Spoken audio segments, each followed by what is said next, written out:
అందరికీ డివోటరీ ఛానల్కి స్వాగతం. ఈరోజు ఉగాది పండుగ గురించి తెలుసుకుందాం. ప్రేక్షకులందరికీ శ్రీ విశ్వావసునామ సంవత్సర ఉగాది శుభాకాంక్షలు. ఉగాది అనేది తెలుగు సంవత్సరాది అంటే కొత్త సంవత్సరం ప్రారంభాన్ని సూచిస్తుంది. ఇది ప్రధానంగా ఆంధ్రప్రదేశ్, తెలంగాణ, కర్ణాటక మరియు మహారాష్ట్రలో జరుపుకుంటారు.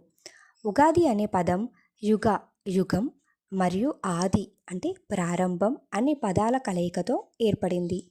అంటే ఇది కొత్త యుగం ఆరంభాన్ని సూచిస్తుంది. తెలంగాణలో ఉగాది ఎంతో విశేషంగా జరుపుకుంటారు. ముఖ్యంగా రైతులు, వ్యాపారస్తులు, విద్యార్థులు ప్రతి ఒక్కరూ కొత్త సంవత్సరాన్ని ఆనందంగా స్వాగతిస్తారు. ఉగాది అంటే నూతన సంవత్సర ఆరంభం కాబట్టి ఈరోజు ప్రతి కొత్త ప్రారంభం విజయవంతం అవుతుందని, శుభం కలుగుతుందని భక్తి శ్రద్ధలతో విశ్వసిస్తారు.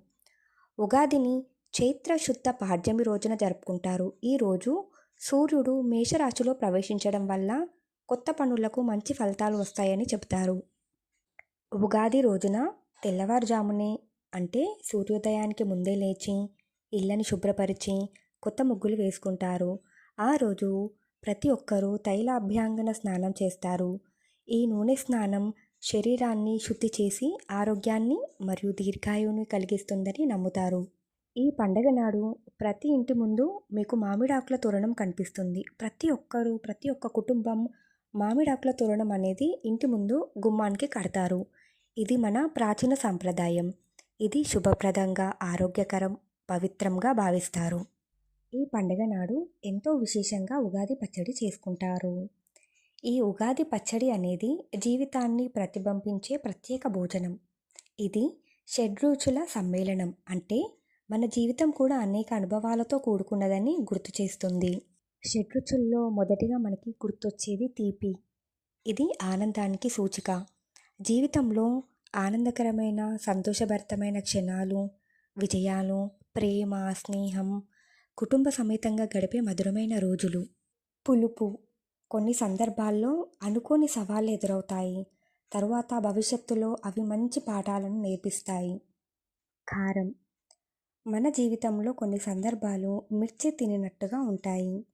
ఉల్లాసంగా, ఉత్సాహంగా, సాహసోపేతంగా ఇవి మనకు చైతన్యం, స్ఫూర్తి, పోరాట శక్తిని ఇస్తాయి. వగరు. కొన్నిసార్లు జీవితంలో చేదు అనుభవాలు తప్పవు.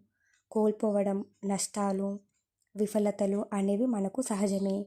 కానీ ఇవి కలుసుకొని ముందుకు సాగేందుకు బలాన్నిస్తాయి.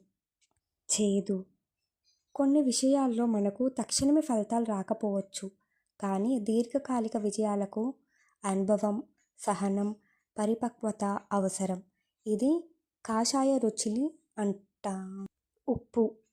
ఉప్పు లేని భోజనం నిస్సారంగా ఉంటుంది. అలాగే మన జీవితంలో సమతుల్యత లేకపోతే ఏది పరిపూర్ణంగా అనిపించదు. ఉద్యోగం, కుటుంబం, స్నేహం, ఆరోగ్యం ఇవన్నీ సమతుల్యంగా ఉండాలి. జీవితం అనేది ఈ షడ్రుచుల మిశ్రమమే. సుఖం, దుఃఖం, సవాళ్ళు, విజయాలు, ఒత్తిళ్ళు, ఆనందాలు అన్నీ కలిసే మన జీవితాన్ని సంపూర్ణంగా చేస్తాయి. ఈ పండుగ నాడు ఉదయాన్నే దేవుళ్లకు పూజలు చేసి ఉగాది పచ్చడి నైవేద్యంగా పెడతారు. కొన్ని ప్రాంతాల్లో బొబ్బట్లు చేసుకుంటారు. అంటే పూర్ణ పోలీలు తయారు చేస్తారు. అవి కూడా ప్రసాదంగా పెడతారు. పంచాంగ శ్రవణం అనేది ఉగాది పండుగలో ముఖ్యమైన ఆనవాయితీ. ఈ రోజున వేద పండితులు, గురువులు, అర్చకులు లేదా కుటుంబ పెద్దలు ఈ సంవత్సరానికి సంబంధించిన గ్రహగతులు, రాశి ఫలాలు, వర్షాభివృద్ధి, రాజపక్షం, యాగాది ఫలితాల గురించి వివరంగా చదివి వినిపిస్తారు. ఉగాది ప్రారంభం గురించి పురాణాల్లో ఇలా చెప్తారు.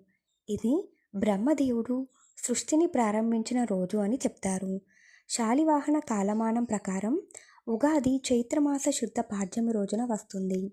ప్రకృతిలో మార్పులు, కొత్త చిగుళ్ళు రావడం, మామిడి పండ్లు, వేప పూతలతో ప్రకృతి కొత్తగా కనిపించడం వలన కూడా ఈ పండుగ ప్రత్యేకతను కలిగి ఉంది. ఈ ఉగాది పండుగని కుటుంబ సమేతంగా జరుపుకుందాం. ఈ ఉగాది మీకు శుభాలను తెచ్చిపెట్టాలని మనసారా ఆశిస్తున్నాను. ఈ వీడియో కనుక మీకు నచ్చినట్లయితే లైక్ చేయండి, షేర్ చేయండి. మన డివోటరీ ఛానల్కి సబ్స్క్రైబ్ అవ్వండి. Thank you for watching.